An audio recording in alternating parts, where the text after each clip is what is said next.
नमस्कार दोस्तों, आज के इस वीडियो में हम लोग महात्मा गांधी के जीवन का परिचय लेंगे। महात्मा गांधी का पूरा नाम मोहनदास करमचंद गांधी था। उनके पिताजी का नाम करमचंद गांधी तथा माता का नाम पुतलीबाई था। गांधी जी की माता बहुत ही धार्मिक स्वभाव की महिला थी, जिनका प्रभाव गांधी जी के जीवन पर बहुत ही पड़ा। उनका जन्म 2 अक्टूबर 1869 को पोरबंदर नामक एक जगह पे हुआ था। उनका शुरुआती शिक्षा पोरबंदर में ही हुआ। 13 साल की उम्र में उनका कस्तूरबा गांधी जी के साथ विवाह हो गया। इसके बाद 1888 में उन्हें लंदन जाकर पढ़ने का मौका मिला। 1888 में वो लंदन गए, वहां जाकर उन्होंने वकालत की डिग्री हासिल की। 1891 में उन्होंने वकालत की डिग्री हासिल की, वहां से वो भारत लौट आए। इसके बाद 1893 में उन्हें वकालत के कार्य से दक्षिण अफ्रीका जाने का मौका मिला। वहां पर जाकर उन्होंने भारतीयों के साथ होने वाले नस्ल भेद को बहुत ही करीब से देखा। एक बार की बात है जब उनके पास फर्स्ट क्लास की टिकट थी, लेकिन फिर भी उन्हें ट्रेन से बाहर फेंक दिया गया था, केवल इसलिए क्योंकि वो भारतीय थे। इस घटना ने महात्मा गांधी के जीवन पे बहुत ही बड़ा प्रभाव डाला। इसके बाद उन्होंने यह सोच लिया कि हमें ये जो भेदभाव है इनको मिटाना है और बहुत समाज के लिए कुछ अच्छा कार्य करना है।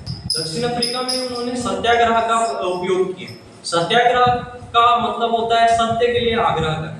इसके बाद 1915 में वो भारत लौट आए, जिसके बाद उन्होंने अपने भारत का हालात देखा और भारत में जो आज़ादी का लड़ाई चल रहा था उसमें वो शामिल हो गए। उसके बाद उन्होंने कांग्रेस में भी शामिल हुए और 1917 में उन्होंने चंपारण में सत्याग्रह किया, जिसमें किसानों के लिए उन्होंने आंदोलन किया, किसानों के लिए सत्याग्रह किया।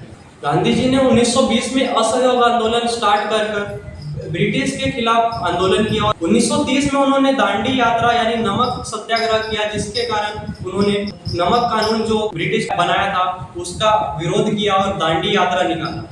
गांधी जी का यह मानना था कि हमें आज़ादी अहिंसा के मार्ग पर चलकर ही मिल सकती है, इसलिए वे हमेशा अहिंसा के मार्ग पर चले और हमें आज़ादी के लड़ाई में हमेशा सहभाग करते हैं। द्वितीय विश्व युद्ध के बाद गांधी जी ने भारत छोड़ो आंदोलन का नेतृत्व किया और ब्रिटिश से यह मांग की कि भारत को तुरंत आजाद किया जाए।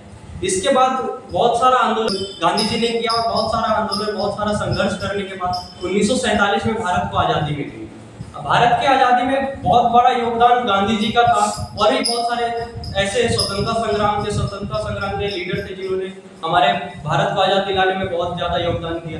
लेकिन गांधी जी का जो योगदान है वो बहुत ही अमूल्य है, बहुत ही ऐसा है जो कभी भी भुलाया नहीं जा सकता। भारतीय कांग्रेस के साथ रहकर भारतीय कांग्रेस को लीड करते हुए भारत को आज़ादी दिलाने में महात्मा गांधी का बहुत ही ज़्यादा योगदान। महात्मा गांधी का योगदान हम लोग कभी भी भूल नहीं सकते।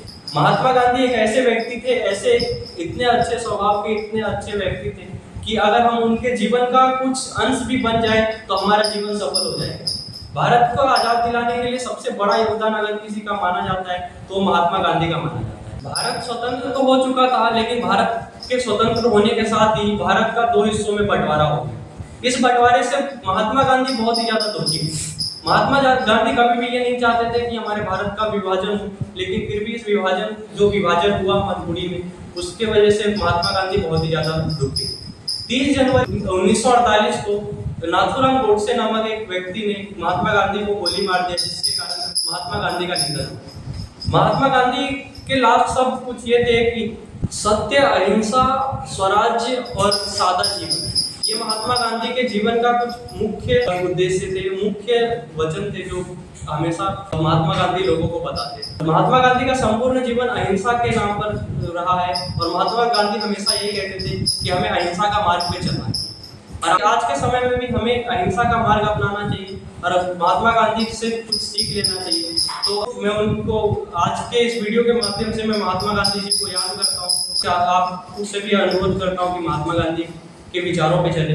तो मिलते हैं अगली वीडियो में, तब तक के लिए बाय। जय हिंद, जय भारत, नमस्कार।